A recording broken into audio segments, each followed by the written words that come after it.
We have somebody else who wants to ask a question. Come on up. Join us. We'd love to talk to you. So first of all, what's your name? I'm Camila. Camila. And where are you from, Camila? I'm in Maryland, about 30 minutes west of D.C.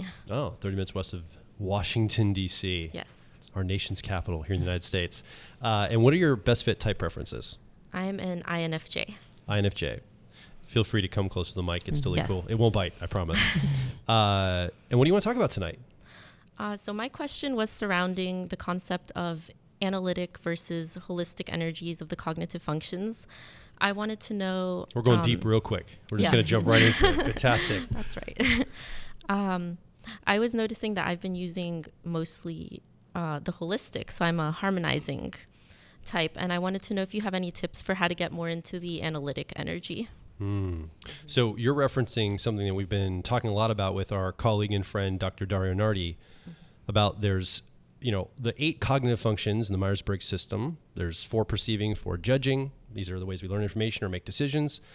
Qualitatively, there's some, it's almost like how we focus them.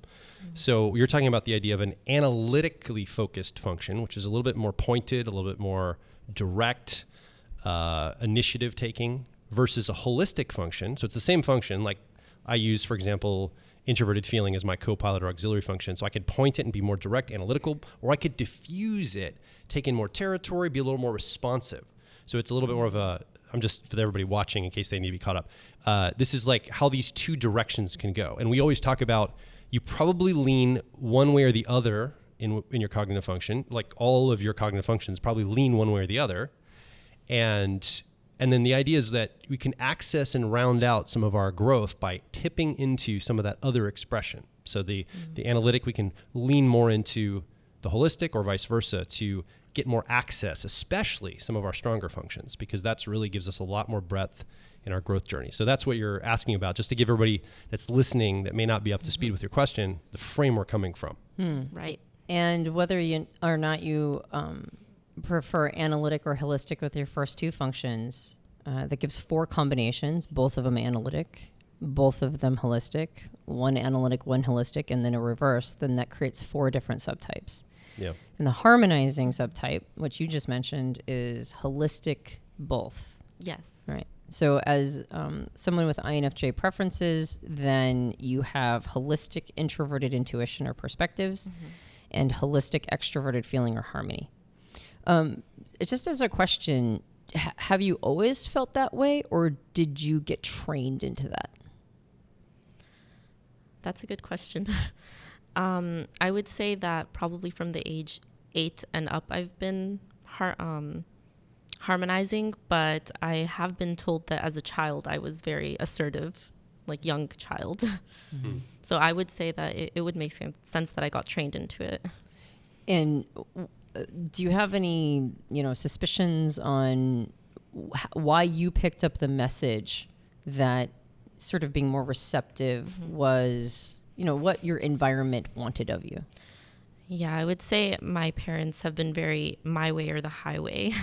So I definitely have always had to step back and be whatever I needed to be very receptive rather than force my way. And do you think that you were rewarded for that, or just not punished like you would have been had it been analytic? I would say I was praised for it. Yeah. Okay.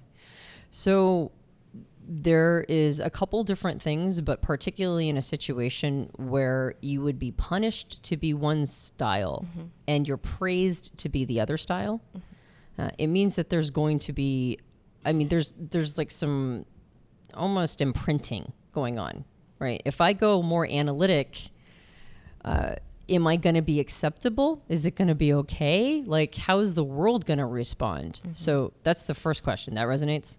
Very much, yes. And then the other style is like, just how do I do it, right? Yeah. So there's 2 layers. It's like, what's the mechanism? And the second layer is, and then what will be the response of the environment around me? Yes. So let's tackle the environment. In the situation you're in now, I'm assuming that you're not still living with your parents. No, not. what would the environment that you're in now, how do you suspect it would respond if you went into a more analytic frame?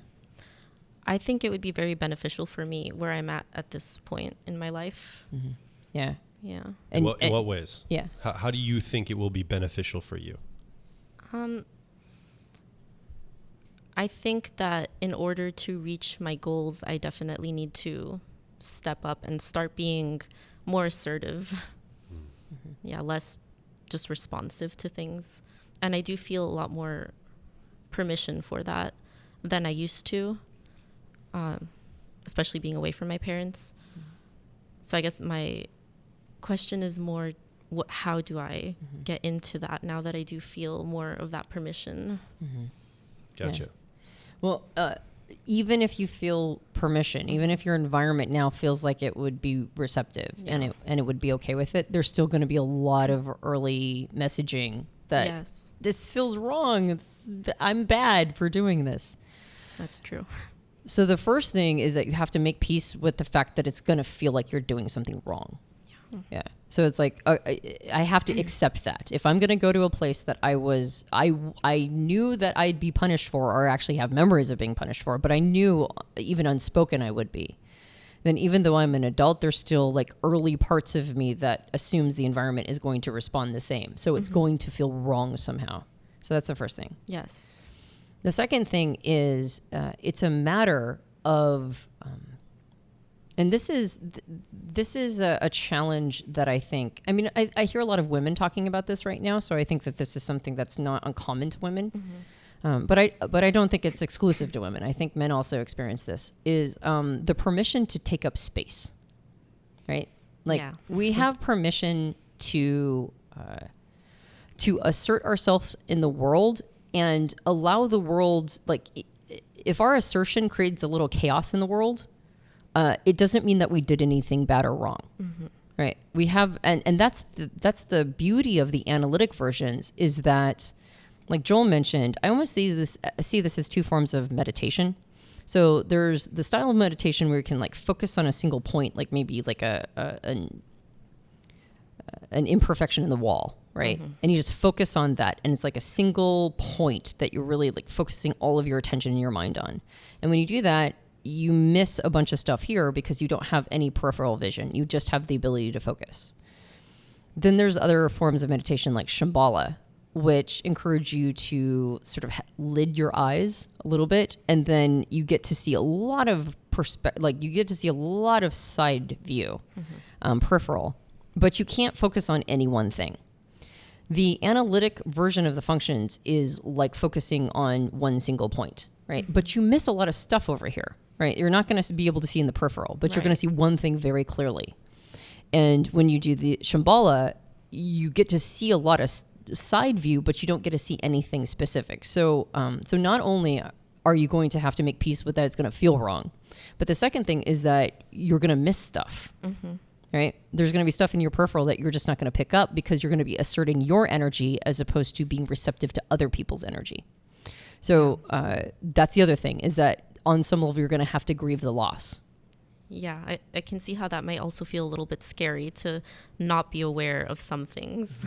Yeah, and especially if you like are trying to be vigilant, right? Absolutely, that's exactly it. Yeah. So I would say the next piece is specifically for you is bravery and courage. Yes. Right. The bravery to know that when you aren't hyper vigilant and taking as wide a view in as possible, you're going to be okay. It's going to be all right. Right. So not only is it going to feel wrong and like you're missing a bunch of stuff, and is this okay? And am I allowed to take up space? And am I allowed to assert myself? It's like, it's going to just feel off, right? The whole way through. With introverted intuition, the analytic version of it is, I have a vision for the future. I have a vision for my life. Right. And I think other people should get on board. Right. So this is what I see. This is where we're headed. So get on the ship because this is where we're going.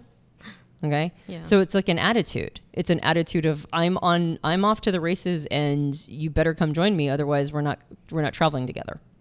Right. It's a lot of certainty. Yeah. But it's your first function. Yeah. So what's nice is that you have a built-in certainty packet. Right. Yeah. I definitely do feel it like it's in there. I trust my ideas and the conclusions I've come to, but at the same time, I can't, there's still that what if I'm wrong. And I put myself out there. Yeah. And you're talking about, I've got this grand plan for my life where I'm heading. I can see it. Let's get on board and go. I mean, you might want to start smaller. We build skill anytime we are doing something by starting with the things we can achieve. We just stretch just out of our comfort zone. So probably with your first two functions is finding access points, like your harmony process, extroverted feeling, finding places to be more assertive with your boundaries, with your intuition, be a little bit more direct with your perspectives, just on small scale things. And you can stair step up to, hey, I've got a plan. Let's get on board and go. I think out of the gate, clearly that's going to be, it's something you warm up to, you develop toward, you build skill for. It's not just something you have a talent for it, but it's also something you have to build skill with that talent in mind. So I think that's what I would add to the conversation as well. Yeah, for sure. That Small steps. makes sense. Yeah. And I don't know if the uncertainty is coming from the functions, like, I could be wrong. Well, the I could be wrong is oftentimes an uncertainty in the third function of introverted thinking or accuracy, right? I was thinking that, yeah. Yeah. And so that's where your uncertainty is coming from, but not those first two functions.